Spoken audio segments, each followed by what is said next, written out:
you're welcome to this channel. I hope you're having a good time.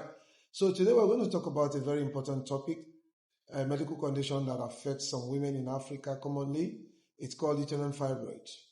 I'll make it very brief so that you'll be able to understand it. Uterine fibroid is just an abnormal growth in the uterus of women.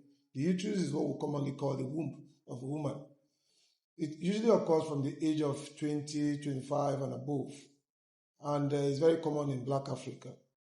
So there are different types of uterine fibroids depending on the location of the womb. You have the serosal one that will occasionally be pedunculated.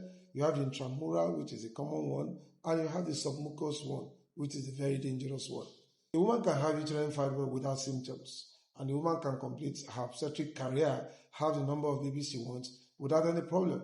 But unfortunately, some women may begin to have symptoms arising from the presence of uterine fibroids. And these symptoms could include pain, excessive bleeding during their menses, or inability to conceive.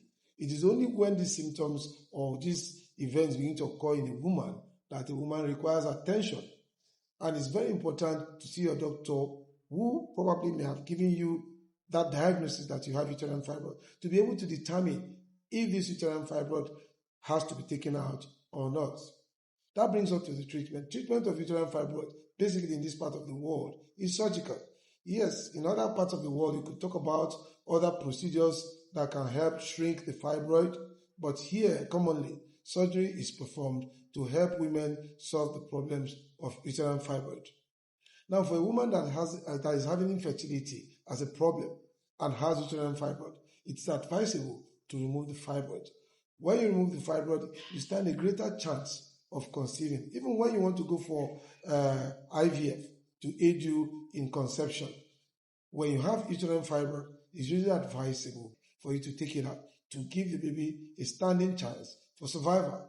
So once again, when you have uterine fibroid, you know someone that has uterine fibroid, encourage the person to see a caregiver, and that will enable that person get the opportunity to solve the problem.